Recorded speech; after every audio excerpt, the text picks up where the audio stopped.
Okay, good morning, or whatever time it is and whatever part of the world you're in.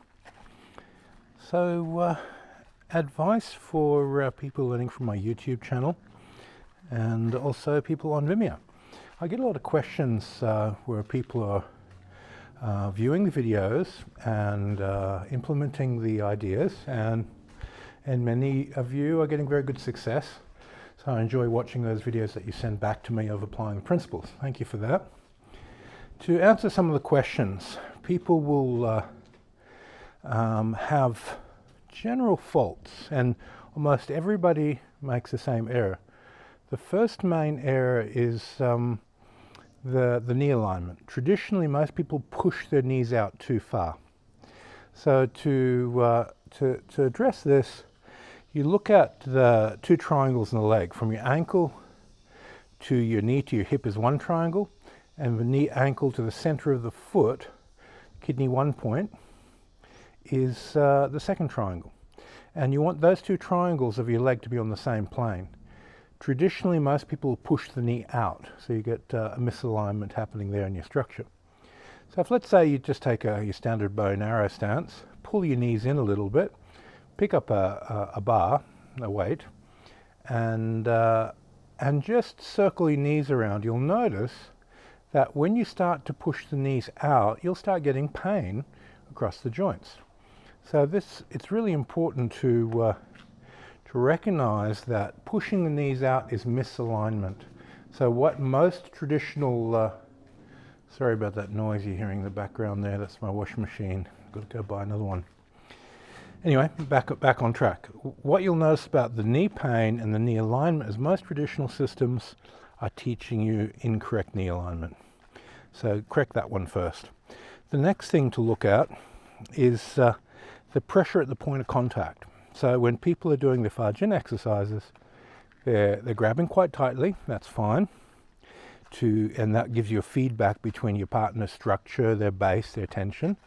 And as soon as you have that feeling of connection, I want you to relax and put sung into your hands, into the point of contact.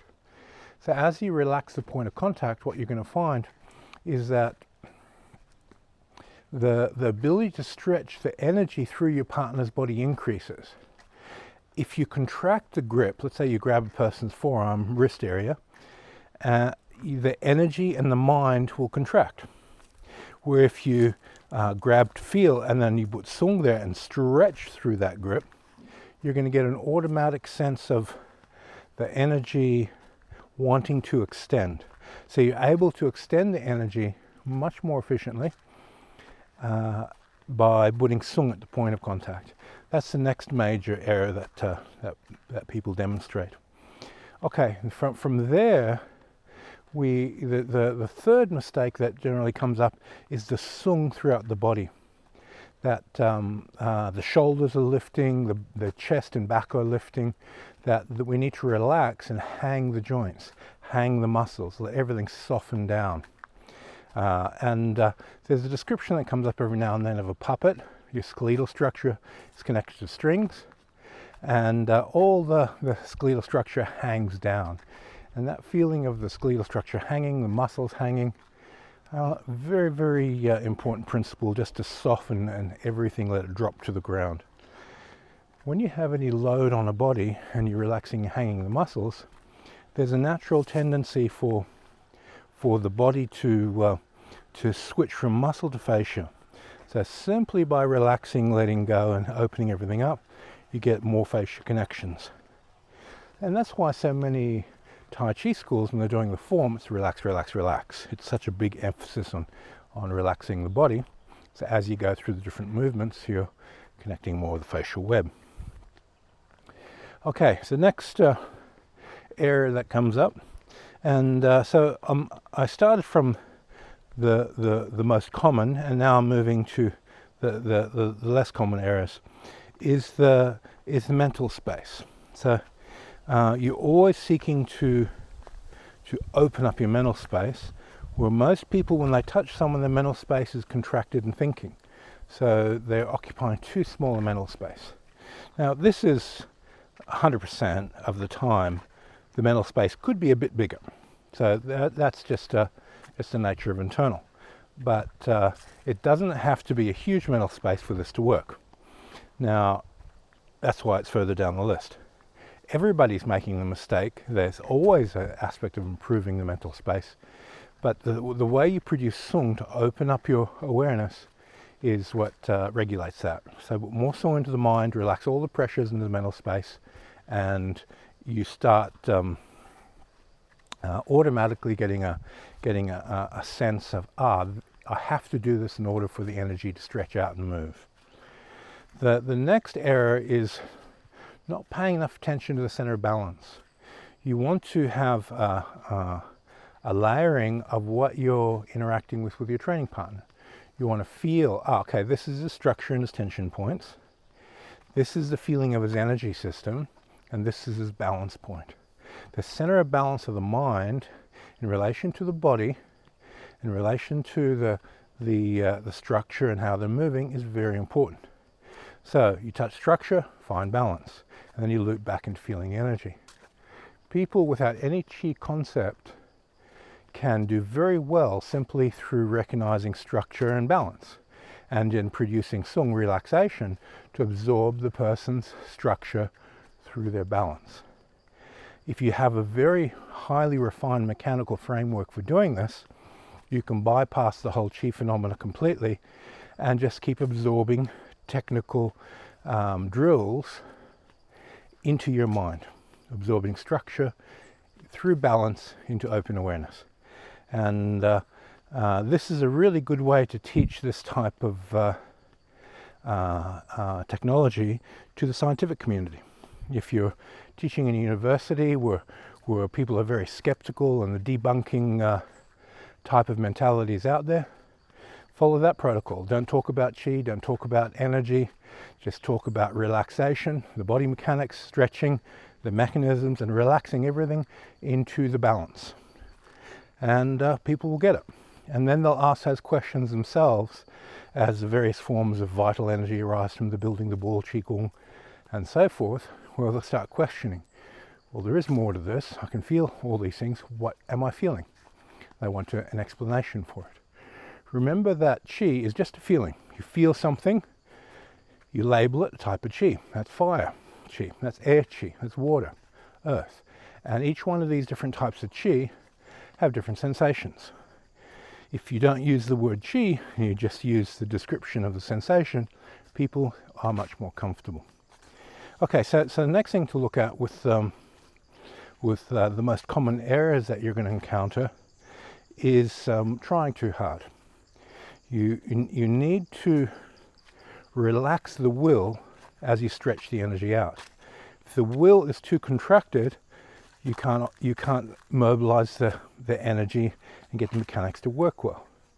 So you see some people will stimulate the jinn with a high amount of will, but the way they stimulate the will makes the mental body contract and the space becomes very, very small.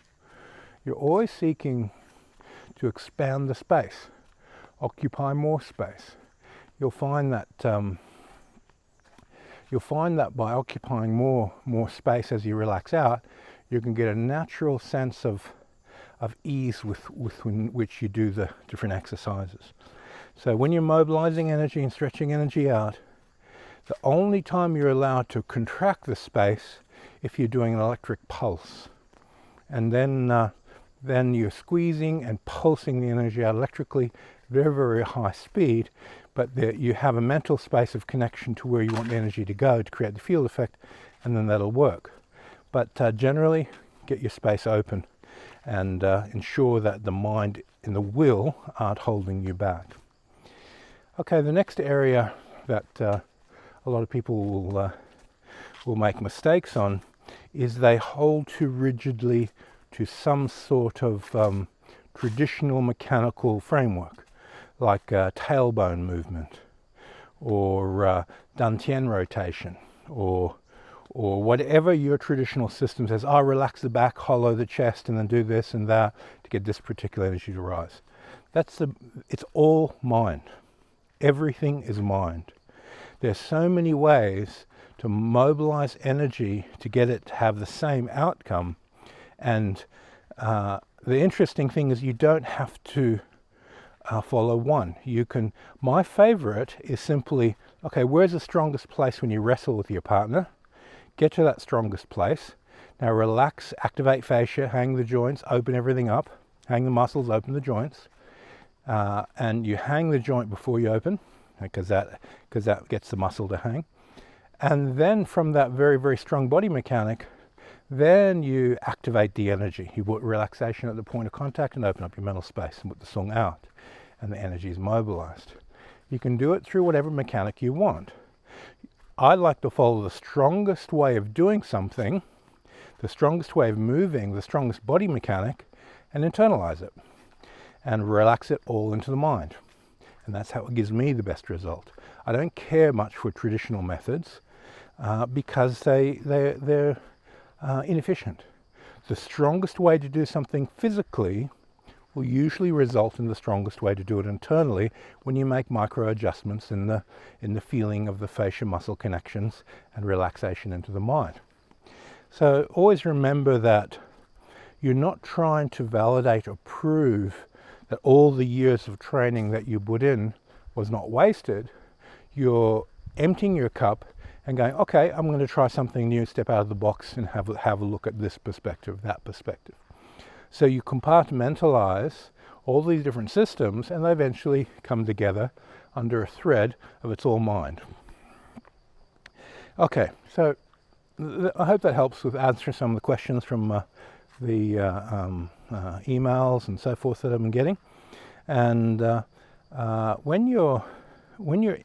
you're only on YouTube, go to my older videos and for building the ball and so forth, and go through them. So go right back to the beginning, and you'll find that a lot of the stuff that's there just covers the fundamentals. Most of my recent videos on YouTube are more people ask me questions, I'm just giving them feedback and so forth.